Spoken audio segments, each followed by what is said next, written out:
Welcome to Three Things from EQUUS, the podcast where we share practical horsekeeping tips for the month ahead. I'm EQUUS editor Lori Prinz. And I'm managing editor Christine Barakat. Is summer over? I'm ready for summer to be over. It was fun, but now I'm ready to move on. Technically, we still have a few weeks, but it's never too early to start thinking about and preparing for autumn and even winter around the barn. So I think it's fair for us to consider summer behind us. Excellent. So the first thing we want to talk about is in that spirit of planning and preparing. And that's that now is the perfect time to pull your horse's blankets out of storage and give them a good going over. You want to make sure they're going to fit your horse and that they're in good shape. Checking the fit is really important, even if you plan on using the same blankets on the same horse as last winter. Horses can change shape dramatically during the course of a year as they mature or as their fitness level changes. A horse with more muscular shoulders than he had last winter can be rubbed raw by a blanket that used to fit him just fine. Blanket fitting is one of those times I really wish we could just ask a horse how something feels, but we have to rely on our own observations. You can't just eyeball it though. You have to put the blanket on, buckle it up fully, and then slip your hand underneath it at common pressure points, such as over the withers, in front of the shoulders, and over the hips. Your hand should slide easily through and not get squashed or pinched anywhere. Another important test is to put a flake of hay on the ground in front of a horse while he's wearing a blanket, or to take him out to graze while wearing it. When he lowers his head to eat, check carefully to see if the buckle cuts into the base of his neck. Not only can he develop a sore there, but the pain could keep him from eating. Now, if the blanket fits, then you check to make sure it's in good shape. Give all the straps a good tug and inspect the stitching everywhere. If there's any holes or tears in the fabric, even small ones, they're best repaired right now because you just know they're going to snag on something and rip right before the first cold snap of the year. If you don't know of a blanket repair service near you, ask at a local tack store or on a local horse Facebook group. Chances are somebody knows somebody who repairs blankets.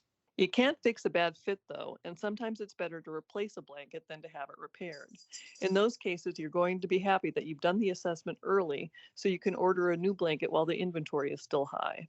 If you wait until November to try to buy a new blanket, chances are you're going to have a much more limited selection to choose from. Boehringer Ingelheim's equine health's focus and passion is to improve the lives of horses. It's through heart-led science that we have developed the most advanced treatments in equine health. We have pioneered advancements in equine asthma, gastric health, PPID, vaccines, joint health, parasite control, and more. For details, visit www.bi-animalhealth.com/equine. So the second thing we'd like to talk about is something else to check now before the colder weather arrives, and that's the body condition of older horses. Horses burn calories in order to stay warm, and older horses can have a tough time regulating their body temperature, leading to weight loss as temperatures drop. That weight loss often goes unnoticed under winter blankets, so an older horse can have a dramatic drop in condition that is difficult to reverse if you aren't vigilant. Knowing that they're in good condition going into the winter can minimize that risk. Ideally, an older horse will have a body condition score of 6 or 7 going into winter. If you aren't familiar with the body condition score system, which is an objective method for estimating a horse's body fat levels, you can visit our website, www.equusmagazine.com, and find a great article there, along with a downloadable chart that explains it all. If you think your older horse is on the thin side now, the good news is you've got time to bulk him up before the cold sets in. Talk to your veterinarian about the safest ways to increase his calories that your horse gets each day. That may be through feeding more grain or adding corn oil to his diet, or maybe a weight gain supplement. The best approach will depend on several factors, but the key is to start now so you have plenty of time to make a difference before winter. Of course, if you live in a location that doesn't get particularly cold during the winter, this isn't as much of a concern. But it's never a bad idea to assess an older horse's body condition and keep a close eye out for weight loss. Finally, we want to remind you that there's never a wrong time to test your horse for Cushing syndrome. Technically called pituitary pars intermedia dysfunction, or PPID, Cushing's is a common condition of older horses caused by an enlarged and overactive pituitary gland that leads to an overproduction of something called adrenocorticotropic hormone, or ACTH. This hormonal imbalance leads to the clinical signs of PPID that we're all familiar with, like a long, slow-to-shed coat, muscle weakness, or increased water consumption. Horses with PPID are also at an increased risk of laminitis, so getting a diagnosis and starting treatment early is critical. Diagnosing PPID usually requires tests that measure the ACTH levels in a horse's blood. Those levels, though, naturally fluctuate by season, which used to make interpreting results difficult. Testing in the autumn used to be particularly problematic, so most veterinarians would put it off for a few months. I once asked a researcher why activity in the pars intermedia fluctuates during the year, and he explained that nobody really knows.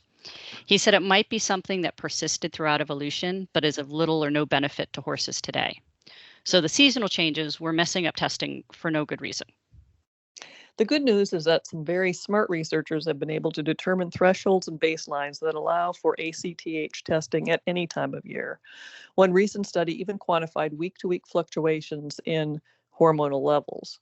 All this data has been widely published in scientific journals and is available to all veterinarians, so there's no longer any need to wait for seasons to change to test your horse for PPID. It's important to keep in mind, though, that the test results are only one part of the diagnostic process. Like with so many other conditions, a veterinarian will take a horse's clinical signs and history into consideration as well. Well, I think that covers our 3 things for this month. Before we go, can I share one interesting physiological fact I just learned? Sure. Okay, which side of a horse do you think has the most hair? I don't know. The outside. Okay, I'm sorry, that was really bad. Thanks for listening, everyone, and we will meet you back here in October. Bye. The EQUUS 3 Things podcast is a production of the Equine Podcast Network, an entity of the Equine Network.